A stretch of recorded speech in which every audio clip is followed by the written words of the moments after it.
Thank you very much. My fellow Americans, good evening. Let me begin by congratulating the team at NASA and our brave astronauts on the successful launch of Artemis II. It was quite something. It will be traveling further than any manned rocket has ever flown and will very substantially pass the moon, go around it, and come back home from a distance that has never been done before. It's amazing. They are on the way, and God bless them. These are brave people. We want to God bless those 4 unbelievable astronauts.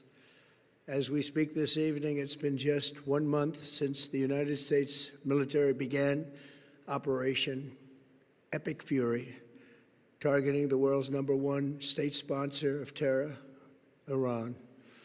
In these past 4 weeks, our armed forces have delivered swift, decisive, overwhelming victories on the battlefield, victories like few people have ever seen before. Tonight, Iran's Navy is gone. Their Air Force is in ruins. Their leaders, most of them terrorist regime they led, are now dead. Their command and control of the Islamic Revolutionary Guard Corps is being decimated as we speak. Their ability to launch missiles and drones is dramatically curtailed, and their weapons, factories, and rocket launchers are being blown to pieces. Very few of them left. Never in the history of warfare has an enemy suffered such clear and devastating large-scale losses in a matter of weeks. Our enemies are losing in America, as it has been for 5 years under my presidency, is winning, and now winning bigger than ever before. Before discussing this current situation, I also want to thank our troops for the masterful job they did in taking the country of Venezuela in a matter of minutes. That hit was quick, lethal, violent, and respected by everyone all over the world. After rebuilding our military during my first term, we have by far the strongest military anywhere in the world. And now we're working along with Venezuela and are, in a true sense, joint venture partners. We're getting along incredibly well in the production and sale of massive amounts of oil and gas, the second largest reserves on Earth after the United States of America. We're now totally independent of the Middle East. Update on the tremendous progress our warriors have made in Iran and discuss why Operation Epic Fury is necessary for the security of the free world. From the very first day I announced my campaign for president in 2015, I have vowed that I would never allow Iran to have a nuclear weapon. This fanatical regime has been chanting death to America, death to Israel for 47 years. Their proxies were behind the murder of 241 Americans in the Marine barracks bombing in Beirut, the slaughter of hundreds of our service members with roadside bombs. They were involved in the attack on the USS Cole, and they carried out the countless other heinous acts, including the just horrible, bloody atrocities of October 7th in Israel, something that most people have never seen anything like it. This murderous regime also recently killed 45,000 of their own people who were protesting in Iran. 45,000 dead. For these terrorists to have nuclear weapons would be an intolerable threat. The most violent and thuggish regime on earth would be free to carry out their campaigns of terror, coercion, conquest, and mass murder from behind a nuclear shield. I will never let that happen, and neither should any of our past presidents. This situation has been going on for 47 years and should have been handled long before I arrived in office. I did many things during my 2 terms in office to stop the quest for nuclear weapons by Iran first, and perhaps most importantly, I killed General Qasem Soleimani in my first term. He was an evil genius, brilliant person, a horrible human being, however. the father of the roadside bomb, and he lived. Just horrible what he did. Iran would have been perhaps in far better, stronger position. Had he lived, we would have had probably a different conversation tonight. But you know what? We'd still be winning and winning big. And then, very importantly, I terminated Barack Hussein Obama's Iran nuclear deal, a disaster. Obama gave them $1.7 billion in cash, green cash, took it out of banks from Virginia, D.C., and Maryland, all the cash they had. He flew it by airplanes in an attempt to buy their respect and loyalty, but it didn't work. They laughed at our president and went on with their mission to have a nuclear bomb. His Iran deal would have led to a colossal arsenal of massive nuclear weapons for Iran, and they would have had them years ago, and they would have used them. It would have been a different world. There would have been no Middle East and no Israel right now, in my opinion, the opinion of a lot of great experts, had I not terminated that terrible deal. And I was so honored to do it. I was so proud to do it. It was so bad right from the beginning. Essentially, I did what no other president was willing to do. They made mistakes, and I am correcting them. My first preference was always the path of diplomacy, yet the regime continued their relentless quest for nuclear weapons and rejected every attempt at an agreement. For this reason, in June, I ordered a strike on Iran's key nuclear facilities, an Operation Midnight Hammer. Nobody's ever seen anything like it. Those beautiful B-2 bombers performed magnificently. We totally obliterated those nuclear sites.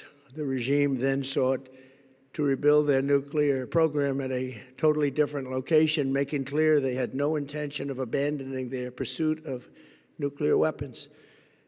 They were also rapidly building a vast stockpile of conventional ballistic missiles and would soon have had missiles that could reach the American homeland, Europe, and virtually any other place on Earth. Iran's strategy was so obvious.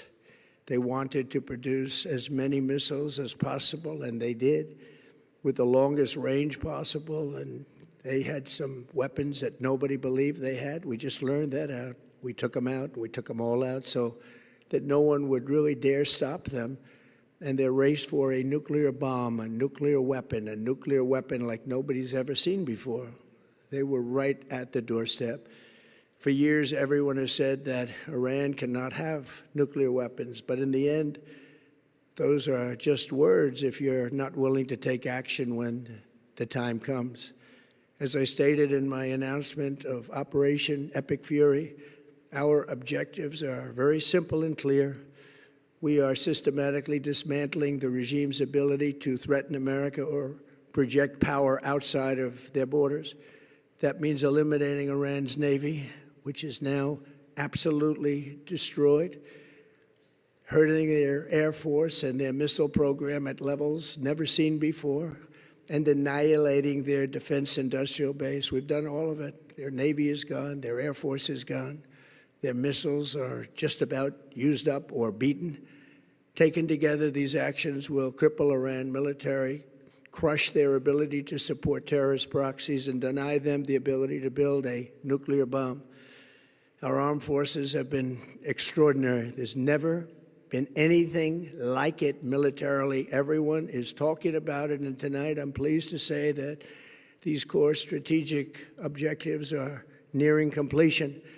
As we celebrate this progress, we think especially of the 13 American warriors who have laid down their lives in this fight to prevent our children from ever having to face a nuclear Iran.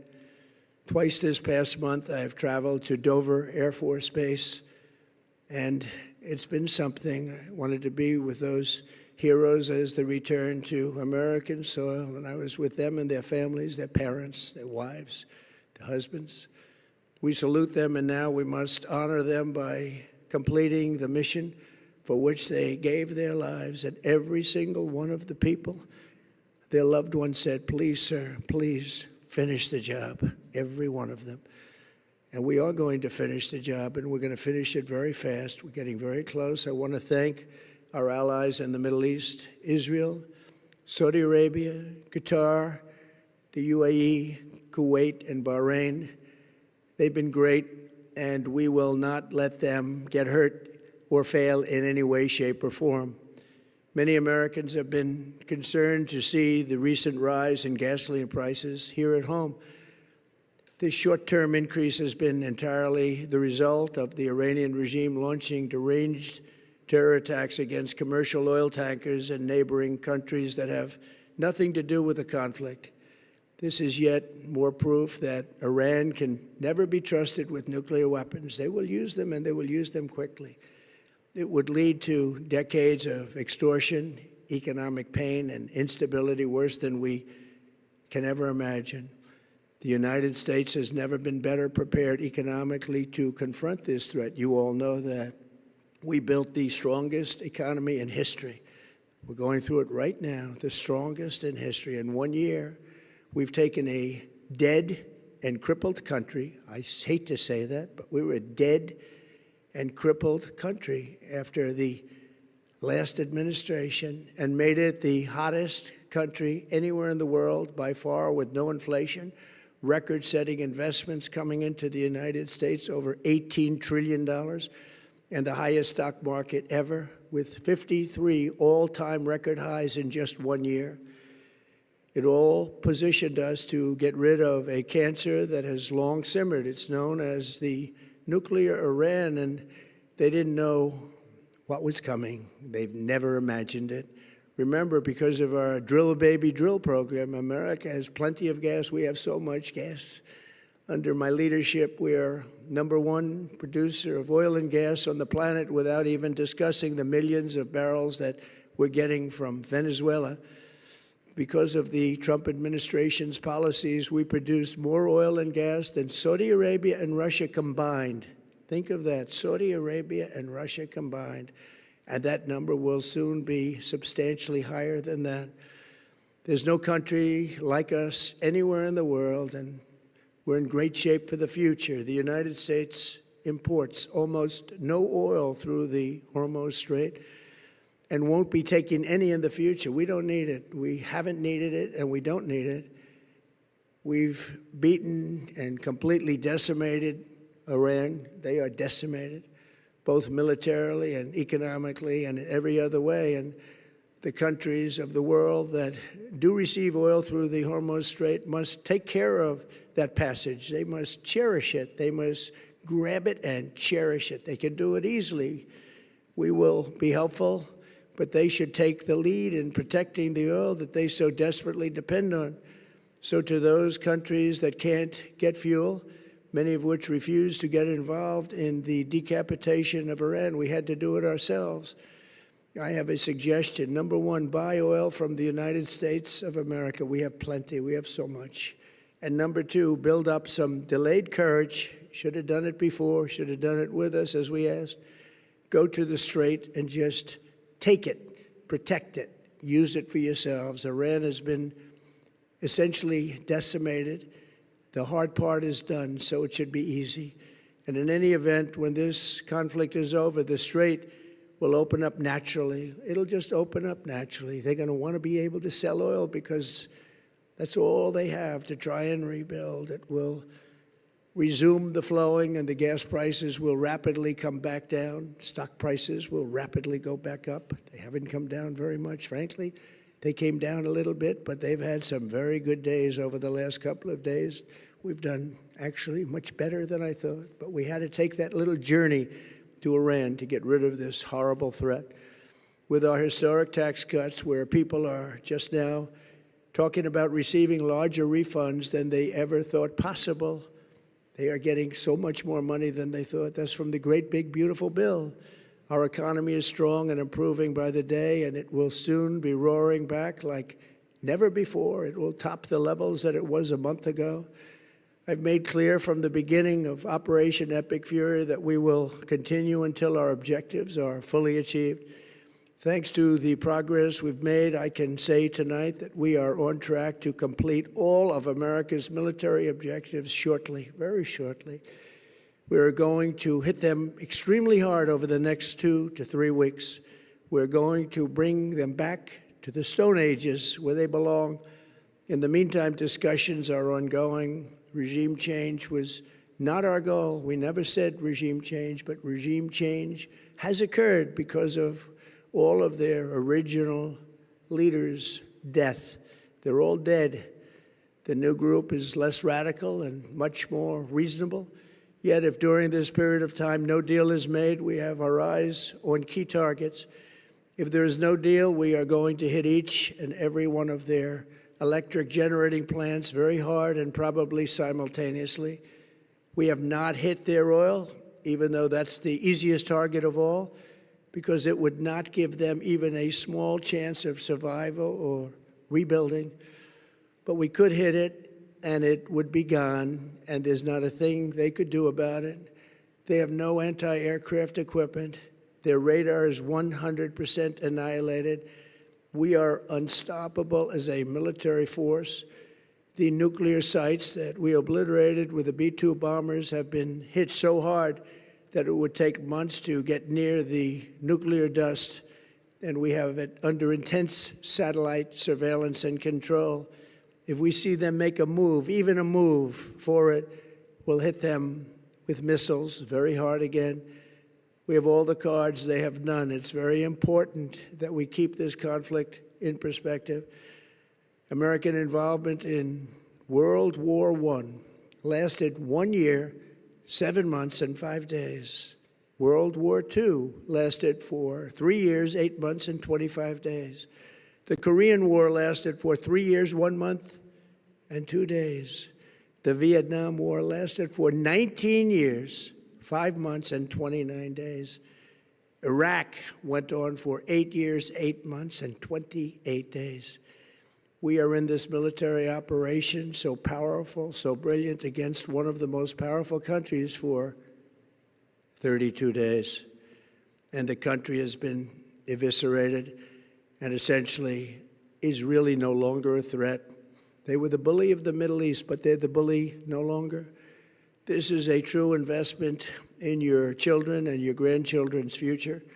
The whole world is watching, and they can't leave the power, strength, and brilliance. They just can't believe what they're seeing. They leave it to your imagination, but they can't believe what they're seeing, the brilliance of the United States military. Tonight, every American can look forward to a day when we are finally free from the wickedness of Iranian aggression and the specter of nuclear blackmail. Because of the actions we have taken, we are on the cusp of ending Iran's sinister threat to America and the world. And I'll tell you, the world is watching. And when we do, when it's all over, the United States will be safer, stronger, more prosperous, and greater than it has ever been before. May God bless the men and women of the United States Armed Forces, and may God bless the United States of America. Thank you very much, and good night.